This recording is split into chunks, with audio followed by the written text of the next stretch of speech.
नमस्कार साथियों, welcome back to Medicology nursing services. आप सभी साथियों का आपके अपने YouTube channel Medicology nursing services में फिर से स्वागत है।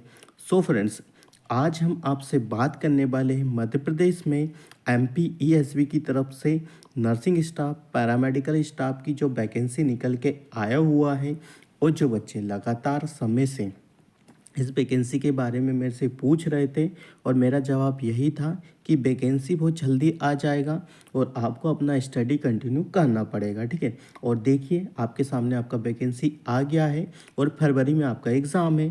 तो आपने कितना स्टडी किया है, कितना नहीं किया है, ये आने वाले समय में आपको एग्ज़ाम में आपको पता चल जाएगा। दूध का दूध और पानी का पानी आपके सामने हो जाएगा। तो आज हम बात करने वाले हैं आपसे नर्सिंग की जो वैकेंसी है उसको डिटेल में हम समझेंगे कि वैकेंसी में कौन से पोस्ट कोड से आपको फ़ायदा होगा और कैटेगरी वाइज कितना वैकेंसी है, मेल फीमेल का कितना वैकेंसी है, हर एक जानकारी को डिटेल में कवर करेंगे। मैं राहुल कुमार मालविया, नर्सिंग ऑफिसर्स, आप सभी लोगों को ये चीज़ें बताने वाला हूँ। चलिए स्टार्ट करते हैं बिना किसी टाइम डिले के। सो फ्रेंड्स, सबसे पहले स्टूडेंट्स, यदि आपने यहाँ पे गौर फरमाया होगा तो ये संशोधित वाला है। ठीक है, पहले इसका वैकेंसी आ चुका था। ठीक है, डेट जैसे पता है कि 30 तारीख से आपके फॉर्म को फिल किया जाएगा और 13 तारीख तक आपके फॉर्म फिल किए जाएंगे। और आप सभी लोगों को पता है कि मेडिकोलॉजी नर्सिंग सर्विसेज आपको ऑनलाइन सर्विसेज प्रोवाइड करवाते हैं। आपका फॉर्म है जो घर बैठे ही फिल कर दिया जाएगा और पिछले 3 से 4 सालों से हम ये एमपीईएसबी का ग्रुप का फॉर्म फिल कर रहे हैं। और जो आपका फॉर्म है स्टूडेंट्स, वो एक नर्सिंग ऑफिसर द्वारा फिल किया जाता है। तो एरर के जो चांसेस थे वो 0% हो जाते हैं। किसी को फॉर्म फिल करवाना है तो 9754573292 पे हमें कॉल या मैसेज करके अपने फॉर्म को फिल करवा सकता है। ठीक है, सेकेंड चीज़ क्या है स्टूडेंट्स, आगे बढ़ने से पहले जब जो कि आप लोग एग्ज़ाम देने वाले हैं और एग्ज़ाम देने के लिए आपको अपनी प्रिपरेशन को पुख्ता करना होता है। ठीक है, तो सबसे पहले इम्पोर्टेंट है कि आपको एमपीएसबी के या मध्य प्रदेश ग्रुप 5 के, जो पहले एमपी पीईबी करके नाम से आता था, ठीक है, तो उसके जितने भी क्वेश्चन पेपर है वो सारे ही क्वेश्चन आपको मेडिकोलॉजी नर्सिंग सर्विसेज प्रोवाइड करवा रहे हैं।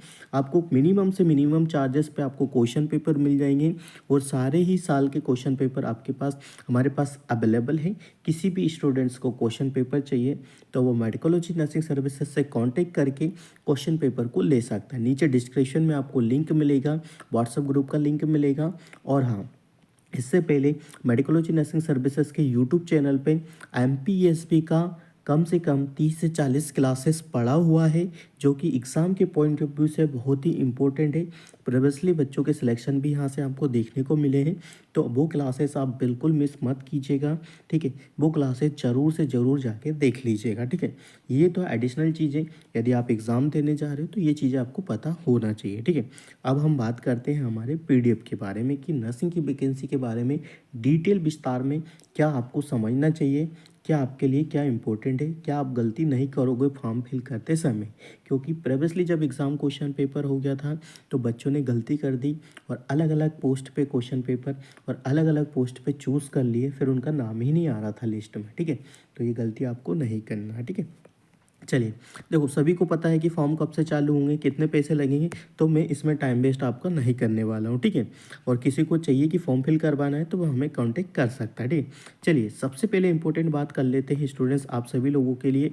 जो बच्चे मेरे से पूछ रहे थे कि सर आउटसाइडर बच्चे हैं तो क्या हम फॉर्म फिल कर सकते हैं, तो देखिए भैया, आप फॉर्म तो फिल कर सकते हैं, बट आपको यहाँ पे जब आप इसका प्रोफाइल को रजिस्ट्रेशन करोगे तो आपको क्या करना पड़ेगा, आपको एमपी का डोमिसाइल सर्टिफिकेट और मध्य प्रदेश का रजिस्ट्रेशन सर्टिफिकेट आपको अपलोड करना पड़ेगा। तो यदि आपके पास वो चीज़ है तो बिल्कुल कर दीजिएगा, अदरवाइज़ नहीं तो फॉर्म को फिल करने का आपका चांसेस नहीं है, कोई मतलब नहीं है, भगा दिए जाओगे डॉक्यूमेंट वेरिफिकेशन में। फैक्ट बता रहा हूँ और 4 से 5 साल का एक्सपीरियंस ये मेरा आपके सामने बोल रहा हूँ। ठीक है, तो बिल्कुल भी ये होप में मत लीजिए कि एमपीएसबी की तरफ से वैकेंसी आया है तो हम अदर स्टेट वाले तो फॉर्म को फिल कर दे, तो बिल्कुल ऐसी गलती नहीं करिए, ठीक है। चलिए हम चलते हैं हमारी वैकेंसी टेबल की ओर, ठीक है। वैकेंसी को देखो पहले भी बता रहा हूँ कि बहुत सारे बच्चे क्या करते हैं कि बिना वैकेंसी का एडवर्टाइजमेंट पढ़े ही वैकेंसी पे टूट पड़ते हैं, ठीक है। टूट पड़ते हैं ना, तो उनको पता रहता है कि क्वालिफिकेशन क्या मांगा है और क्राइटेरिया क्या है, एजुकेशन क्वालिफिकेशन में जीएनएम बीएससी है या नहीं है, ठीक है। ये चीज़ें यही गलती करते हैं, फिर सिलेक्शन हो जाता है, डॉक्यूमेंट्स वेरिफिकेशन में बाहर कर दिए जाते हैं और फिर दोष देते हैं कि हमारा तो सिलेक्शन हो गया बट हमें डॉक्यूमेंट वेरिफिकेशन में बाहर कर दिया। तो इससे बेटर है कि आप एक बार अच्छे से अपना पीडीएफ पढ़ो, ठीक है। ये वीडियो इसीलिए मैं डिटेल में बता रहा हूँ कि भाई जितने भी बच्चे अभी तक जो भी एग्ज़ाम हुए वो यही एरर कर रहे हैं कि पीडीएफ पढ़ ही नहीं रहे हैं, ठीक है। बिना एडवर्टाइजमेंट के रीड करे दुकानदार के पास चले जाते हैं और फॉर्म फिल कर पाते हैं, ठीक है। तो दुकानदार कोई नर्सिंग ऑफिसर नहीं है कि जो आपको हर चीज़ डिटेल में बता देगा, बट यहाँ पे आपको नर्सिंग ऑफिसर्स बता रहे हैं कि भाई आपके लिए नर्सिंग प्रोफेशन में क्या मायने रखा था क्या नहीं रखा था, ठीक है। तो देखो सबसे पहले जो वैकेंसी आया है, ठीक है। इस बार अच्छी बात है स्टूडेंट्स की, जो वैकेंसी है हमारा वो मेल और फीमेल दोनों के लिए आया, ठीक है। मेल और फीमेल दोनों के लिए आया है, मतलब ये इतनी अच्छी बात है कि जो भी बच्चे हैं, ठीक है, जिन बच्चों को लग रहा था कि मेल के लिए कोई भी वैकेंसी नहीं निकाल रहा है, तो पहले जब वैकेंसी निकला था तो उसमें मेल के लिए कोई भी चांसेस नहीं थे, ठीक है। बट हालांकि जो वैकेंसी निकला है उसमें मेल फीमेल दोनों को यहाँ पे मेंशन किया गया है। तो बॉयज़ आप लोग खुश हो जाइए, आपका भी वैकेंसी है यहाँ पे। जो आपका वैकेंसी है वो इतनी अच्छी जगह पे रखा गया है कि जहाँ पे आपको ज़्यादा वर्कलोड देखने को नहीं मिलता है, ठीक है। वैकेंसी बहुत ही अच्छा है, ठीक है। तो हम आ गए हमारे वैकेंसी टेबल की ओर, ठीक है।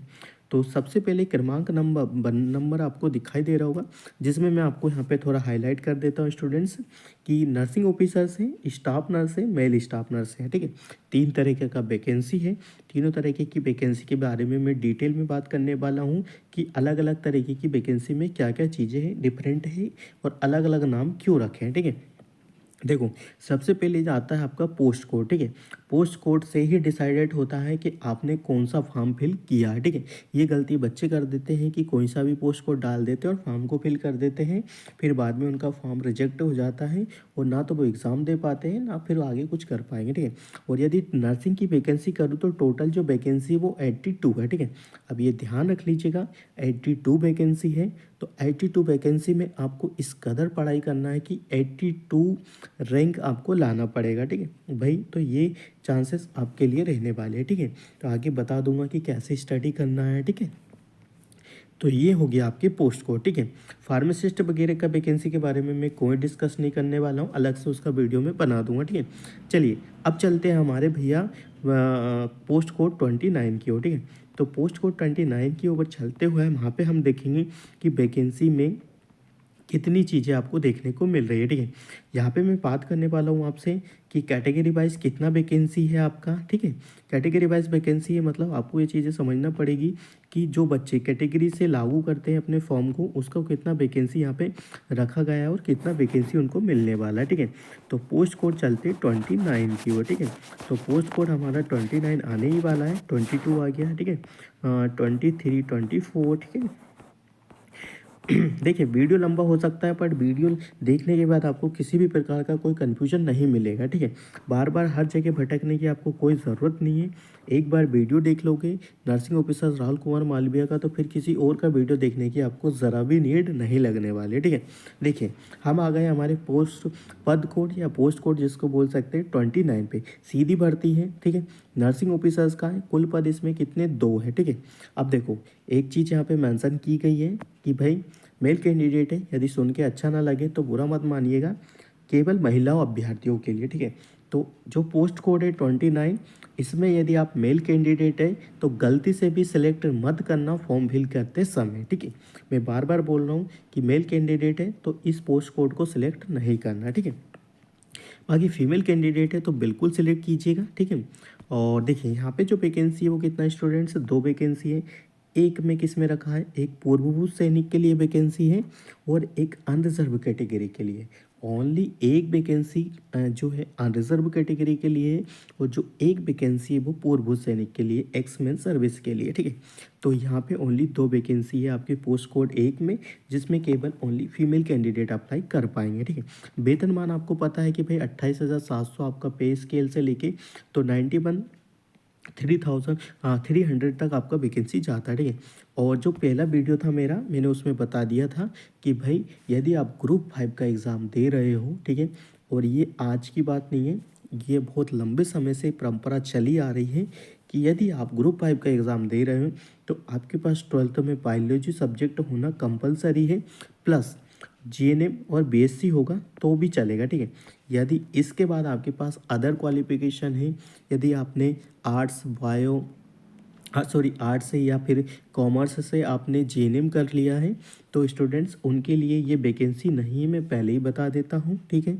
जिन बच्चों ने एडिशनल किया है उनके लिए ये वैकेंसी है, पर जिन बच्चों ने क्या किया है कि हमने क्या किया है कि हमारा ग्रेजुएशन हो गया, उसके बाद हमने यदि बायोलॉजी सब्जेक्ट किया है तो उनके लिए भी ये वैकेंसी अनिवार्य रूप से मान्य हो जाएगी, ठीक है। तो ये चीज़ें आप लोग समझ लीजिएगा, ठीक है। तो यहाँ पे 29 में आपको चीज़ें समझ में आ गई होगी। चलिए 29 के बाद कितना था अपना, 34 नंबर का था। तो अब हम चलते हैं 34 नंबर वाले पैराग्राफ पे, ठीक है।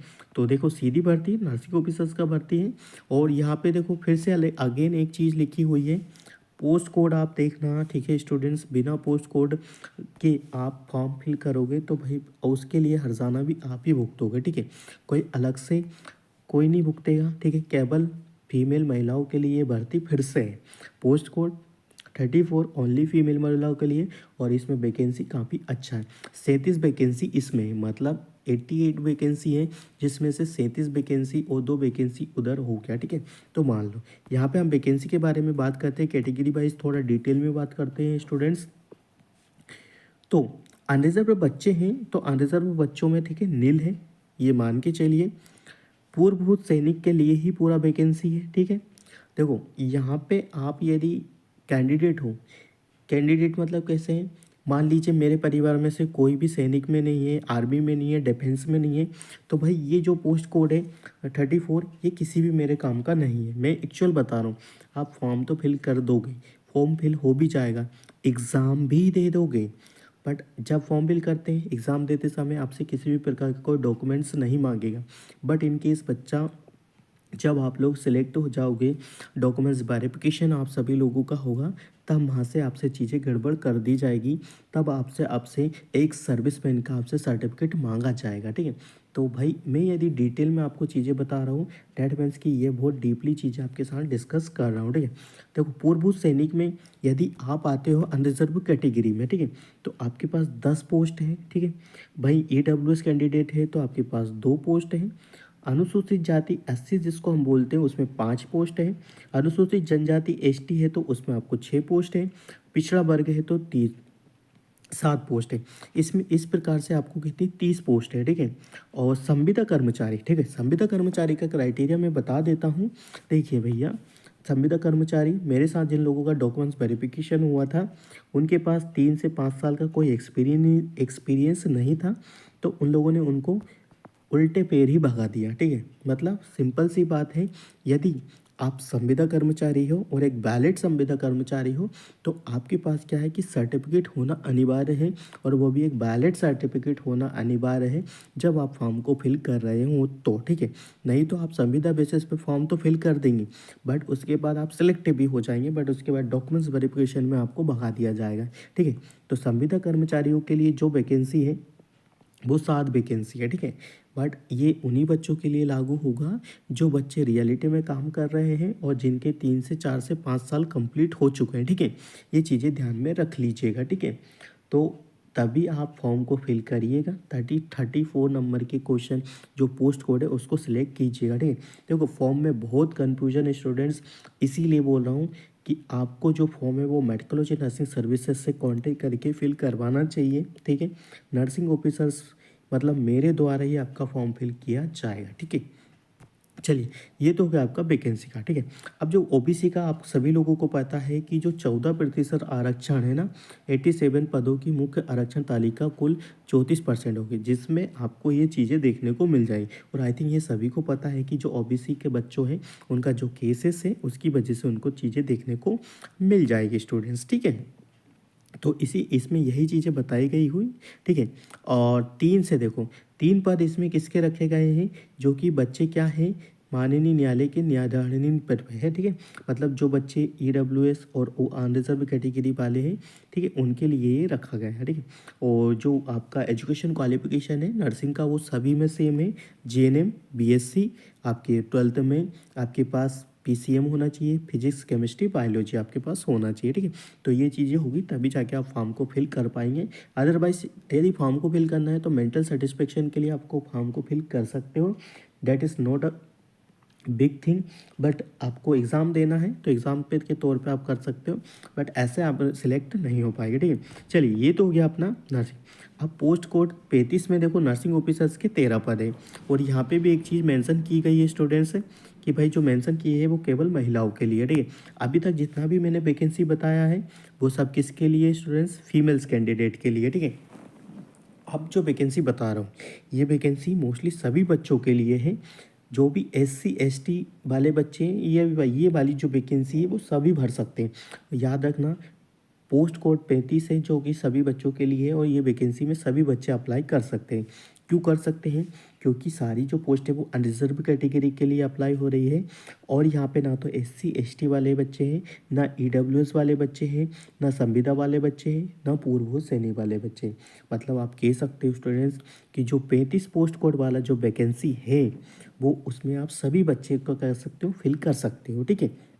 इसमें किसी भी प्रकार का कोई चेंजेस नहीं होगा। और पोस्ट कोड में ओनली कितना 13 पोस्ट है, ठीक है। तो भाई ये चीज़ें ध्यान में रख लीजिएगा, ठीक है। इसमें आप सभी बच्चे फिल कर सकते हैं, ठीक है। बस ओनली मेल कैंडिडेट को छोड़ के फीमेल कैंडिडेट जितने भी हैं और जो भी एजुकेशन क्वालिफिकेशन को मैच कर पा रहे हैं वो बच्चे इस पोस्ट के लिए अप्लाई कर सकते हैं। चलिए, ये तो हो गया हमारा, ठीक है, कि भाई हमने चीज़ें आपको बता दी, ठीक है। और ये जो सारी चीज़ें हैं ये था, आई थिंक आप सभी लोगों को पता है कि कहाँ के लिए है। तो कहाँ के लिए मैं पहले भी बता देता हूँ कि सुपर स्पेशलिटी हॉस्पिटल इंदौर के लिए, ठीक है। तो किसी को यदि नहीं पता हो तो मैंने वैकेंसी किसके बारे में डिस्कस किया था, तो सुपर स्पेशलिटी इंदौर के बारे में मैंने ये चीज़ें स्टूडेंट से डिस्कस की थी, ठीक है। चलिए, आगे हम बात करेंगे कि जो हमारा पोस्ट कोड है, ठीक है। आगे जो पोस्ट कोड आपको देखने को मिलेगा स्टूडेंट को, कौन सा देखने को मिलेगा, 35 से अब आएगा हमारा सीधा 42 में। 42 का आई थिंक मैंने बता दिया कि 42 में कौन कौन सी वैकेंसी आपको देखने को मिलेगी, ठीक है। देखो 42 में मैं आपको बता देता हूँ, आई थिंक मिस हो गया था। पोस्ट कोड 42 है, इसमें भी आप स्टाफ नर्स का वैकेंसी है, केवल फीमेल कैंडिडेट है। और इसमें भी इतनी अच्छी बात है कि सारे ही बच्चे इसको फॉर्म को फिल कर सकते हैं। इसमें ना तो एक सर्विसमैन लिखा है, ना आपको वो लिखा है कि आपको संविदा बेलेस पे। तो इसमें भी सारे बच्चे फिल कर सकते हैं, ठीक है। सारे बच्चे फिल कर सकते हैं, मतलब अनरिजर्व कैटेगरी वाले बच्चे फिल नहीं कर पाएंगे, ठीक है। एक ही पोस्ट है तो एक ही बच्चे के लिए होगी, और सारे बच्चे इसको फिल कर सकते हैं, ठीक है। बाकी अदर बच्चे भी इसमें फिल कर सकते हैं, ठीक है। 3 पोस्ट हैं। और एजुकेशन क्वालिफिकेशन का क्राइटेरिया यहाँ पे भी स्टूडेंट्स क्या है, सेम ही रखा गया है, ठीक है। अब जो हमारा पोस्ट कोड आएगा 105, ठीक है। तो 105 वाले पोस्ट कोड पे हम चलेंगे सीधा ही 105 पे। देखो वैकेंसी अच्छा है, पर वैकेंसी में स्टूडेंट्स क्या है, पोस्ट बहुत कम है। तो आपको वो चीज़ें ध्यान में रखना है कि भाई पोस्ट कोड कम है, तो हमको वो चीज़ें ध्यान में रखना पड़ेगी, ठीक है। तो आगे हम क्या करेंगे, 105 वाली वैकेंसी क्या है, किसके रिगार्डिंग है, उसके बारे में हम आपसे डिटेल में बात करते हैं, ठीक है। ये आ गया हमारा कार्यालय संचालक कमला नेहरू गैस राहत भोपाल, ठीक है। जिन बच्चों को भोपाल में वैकेंसी चाहिए और जिन बच्चों को भोपाल में काम चाहिए तो वो इस वैकेंसी में अप्लाई कर सकते हैं, ठीक है। और यहाँ पे देखो सबसे अच्छी बात है, ना तो मेल लिखा है ना फीमेल लिखा है। मतलब पोस्ट कोड 005 में आप मेल हो या फीमेल कैंडिडेट हो बिल्कुल अप्लाई कर दीजिए। ओपन वैकेंसी है, मेल फीमेल का कोई क्राइटेरिया नहीं है। अनरिजर्व कैटेगरी के लिए वैकेंसी है। यदि एससी एसटी का कैंडिडेट है, उसके नंबर अच्छे आ रहे हैं, तो वो इस पोस्ट में अप्लाई करके भोपाल वाली वैकेंसी में क्या कर सकता है, अपने मार्क्स को गेन कर सकता है, ठीक है। तो ये चीज़ें आप दिमाग में बिठा लीजिए। और ये जो हेतु, ठीक है, देखो यहाँ पे एक और चीज़ मेंशन की गई है स्टूडेंट्स, शायद आप लोगों ने ध्यान दिया नहीं होगा, ठीक है। केवल एलडी दिव्यांग हेतु आरक्षण है, ठीक है। ये चीज़ें आप दिमाग में बिठा लीजिएगा, ठीक है। इसके बाद आता है हमारा पोस्ट कोड, कौन सा आता है स्टूडेंट्स, 13, ठीक है। तो अब चलते हैं हमारे पोस्ट कोड 13 पे, जिसमें वैकेंसी के बारे में डिटेल में बात करिए, ठीक है। अब भाई पोस्ट कोड जो 13 है, ठीक है, इसमें मेल स्टाफ नर्स के लिए वैकेंसी है, जेल मुख्यालय मध्य प्रदेश भोपाल, ठीक है। अब इसमें इतनी अच्छी वैकेंसी है जेल मुख्यालय इंदौर भोपाल में, कि आपको जो है जो पोस्टिंग मिलेगा वो जेल में मिलेगा। और यहाँ पे आपको जो काम है वो लिटिल बिट सब जगह से काम बहुत कम मिलता है, ठीक है। टोटल वैकेंसी 20 वैकेंसी है इसमें, ठीक है। और अनरिजर्व कैटेगरी में कितना है, 7 है। आर्थिक रूप से कमजोर में 1 है, एससी में 1 है, अनुसूचित जाति में 1 है, ओबीसी में 1 है। तो इस प्रकार, और महिलाओं की भी पोस्ट, ठीक है। ऐसा नहीं है कि मेल फीमेल का क्राइटेरिया है। देखो यहाँ पे फीमेल कैंडिडेट के लिए भी 4 वैकेंसी है और ओबीसी के लिए 2 वैकेंसी है, ठीक है। तो टोटल जो वैकेंसी हो जाता है स्टूडेंट्स, वो आपका क्या है, और एक अनरिजर्व कैटेगरी के लिए वैकेंसी है, जिसमें आपको 20 वैकेंसी देखने को मिलता है जेल में। यदि आप भोपाल से हो और भोपाल से चाहते हो कि हमारा जॉब भोपाल में लगे, तो बिल्कुल ये वाली पोस्ट कोड के लिए अप्लाई कीजिएगा, ठीक है। ओनली मेल कैंडिडेट, ओनली इसी पोस्ट के लिए आप अप्लाई कर सकते हो, जो कि पोस्ट कोड है आपका 13, ठीक है। अदरवाइज़ किसी भी पोस्ट कोड में अप्लाई करोगे तो हो सकता है तो आपका फॉर्म रिजेक्ट हो जाए, या हो सकता है आपको जब सिलेक्शन हो तो आपके लिए ये चांसेस ही ना हो, ठीक है। तो ये चीज़ें दिमाग में बिठा लीजिए, ठीक है। तो आई थिंक मैंने सारी ही चीज़ें आपसे कवर कर दी कि वैकेंसी क्या है, वैकेंसी में क्या चीज़ें हैं, किसके लिए क्या वैकेंसी है, और वैकेंसी का फॉर्म फिल करते समय आपको किन किन बातों का ध्यान में रखना है, ठीक है। देखो वैकेंसी तो आ गया, और आई थिंक सभी बच्चों को पता चल गया। एग्ज़ाम का पैटर्न में बता देता हूँ, 3 घंटे का आपका एग्ज़ाम होगा, ठीक है। ये चीज़ें दिमाग में बैठा लीजिएगा, ठीक है। और एग्ज़ाम आपको सभी को पता है कि कौन सा एग्ज़ाम होता है, तो सीबीटी बेसिस पे एग्ज़ाम होता है। और सबसे महत्वपूर्ण बात क्या है कि यदि आप एक नर्सिंग का एग्ज़ाम देने वाले हो, ठीक है, तो कैसे पढ़ना है, एग्ज़ाम का स्ट्रेटजी क्या है, कितने दिन आपके बचे हैं, ये आपको कंप्लीट वीडियो में बता दूंगा। कैसे पढ़ना है, कैसे सिलेक्शन लेना है। और देखो ग्रुप 5 में मेरा एक्सपीरियंस इतना है कि प्रीवियसली जितने भी एग्ज़ाम हुए, जो जो बताया है वही आया है। और यूट्यूब पे इसका क्लासेस आप लोगों को पढ़ा हो चाहे तो आप देख लेना। और न्यू क्लासेस बहुत जल्दी आपको मेडिकोलॉजी नर्सिंग सर्विसेज स्टार्ट करेंगे ग्रुप 5 के रिगार्डिंग। तो वो भी आप समझ लीजिएगा कि किस प्रकार की क्लासेस आपको देखने को आगे मिलेगी, ठीक है। तो आई थिंक इससे बेटर आपको चीज़ें कोई नहीं समझा पाएगा। यदि आपको चीज़ें समझ में आई है और हमारा वीडियो से आपको कुछ भी लाभ मिला है, तो फ्रेंड सर्कल में ज़रूर शेयर करिएगा। और क्लासेस देखने के लिए अब आप मेडिकोलॉजी नर्सिंग सर्विसेज के यूट्यूब चैनल को सब्सक्राइब कर लीजिएगा। आगे कंटिन्यूसली आपको क्लासेस प्रोवाइड करवाता रहूँगा। आगे क्लासेस आपके लिए आएगा जो कि आपको सिलेक्शन के लिए और करीब से करीब लेके जाएगा, ठीक है। और आगे जो देखो सिलेबस आता है, मैं सिलेबस पे ज़्यादा यकीन नहीं करता हूँ, क्योंकि जो सिलेबस यहाँ दिया है, यदि बच्चे वो सिलेबस पढ़ के जाते हैं तो उनका सिलेक्शन नहीं होता है, ठीक है। तो मैं आपको जो सिलेबस बताऊंगा उसी के बेसिस पे क्या करना है, आपको स्टूडेंट्स स्टडी करना है, ठीक है। एग्ज़ाम की तिथि बता दी, एग्ज़ाम का टाइम बता दिया है, तो सब कुछ चीज़ें यहाँ बता दी, वो इम्पोर्टेंट नहीं है, ठीक है। एग्ज़ाम का सिलेक्शन कहाँ होगा, एग्ज़ाम कहाँ होगा, तो ये टोटली यहाँ पे जो चीज़ें बताई जाती है वहाँ पे आपको सेंटर भी नहीं मिलता है, ठीक है। मान लीजिए मेरा जब एग्ज़ाम हुआ था तो मैंने डाला था भोपाल, मुझे मिला था सतना, ठीक है। तो ये चीज़ें बिल्कुल ही ख़राब है, ठीक है। तो इतना नहीं है कि आप पहले फॉर्म भर दोगे तो आपको सिलेक्शन यहाँ मिल जाएगा, तो ये चीज़ें नहीं है, ठीक है। ये चीज़ें टोटली यहाँ पे बकवास होती है, ठीक है। क्योंकि ये मेरा खुद का एक्सपीरियंस बता रहा हूँ। यदि मैंने भोपाल डाला था तो मेरे को मिलता था सतना, ठीक है। तो भाई आपको जब फॉर्म को फिल करना है, ठीक है, तो मेरे अकॉर्डिंग मानो, तो यदि मान लीजिए कोई बच्चा है भोपाल का, ठीक है, तो भोपाल कभी सेलेक्ट मत करना फर्स्ट प्रायोरिटी पे, ठीक है। हमेशा जाना सागर पे जाना पहले, ठीक है, फिर इंदौर पे जाना, फिर सतना पे जाना, तब जाके आप एमपीएसबी वाले आपको फर्स्ट में भोपाल देंगे, ठीक है। ये फैक्ट है, इतने दिनों से मैं ट्राई कर रहा हूँ और यही होता आ रहा है, ठीक है। तो ऐसा करिएगा, अपोजिट डायरेक्शन करिएगा, तब जाके आपको अपोजिट मिलेगा। क्योंकि देखो एमपी व्यापम था पहले, पहले से यहाँ पे पहले से बहुत घोटाला चलता आ रहा है। तो आई थिंक ऐसा मुझे लगता है, पर्सनली फ़ील होता है कि भाई यहाँ पे चीज़ें वो अपने सिटी में नहीं देते, किसी अदर ही सिटी में आपको पहुँचाएँगे, ठीक है? तो ये चीज़ें आप इसमें अप्लाई कर सकते हो, ठीक है? तो आई थिंक देखो बहुत लंबा वीडियो हो गया है, पर हालाँकि मेरी डिटेल्स आपसे अभी भी पूरी कंप्लीट नहीं हुई है, ठीक है? मैं सिलेबस क्या है, पढ़ना कैसे है और मेडिकोलॉजी नर्सिंग सर्विसेज आपके लिए क्या खास लेके आने वाला है, एक वीडियो आएगा आपके सामने, ठीक है? उससे पहले आपको क्या करना है स्टूडेंट्स, ये वीडियो ज़्यादा से ज़्यादा बच्चों को पहुंचाना है, और खासकर उन बच्चों को पहुंचाना जो नर्सिंग के हैं, और खासकर जो बच्चे हैं कि उनको जॉब ही चाहिए, जो अभी अभी भी प्राइवेट में अपना शोषण करवा रहे हैं, वो निकले प्राइवेट से और जाने अपने आप को और पढ़ाई करें, ठीक है? पढ़ाई कैसे करना है, कहाँ से क्या कितना कंटेंट आता है, कौन से सब्जेक्ट से कितने क्वेश्चन पूछे जाते हैं, आपको ये सब मैं बता दूंगा, ठीक है? तो ज़्यादा से ज़्यादा वीडियो को शेयर कर दीजिएगा, चैनल को सब्सक्राइब कर लीजिएगा। अब आपसे नर्सिंग की जो भी वैकेंसी आती है वो मिलेगी, और साथ में आपको एमपी ग्रुप 5 का क्लासेस भी आपको देखने को मिलेगा। तो आई थिंक आपको हर एक चीज़ें समझ में आ गई होगी। हम मिलेंगे नेक्स्ट अपडेट के साथ, जब तक बने रहिए आपके अपने YouTube channel Medicology nursing services पे। Thank you so much guys.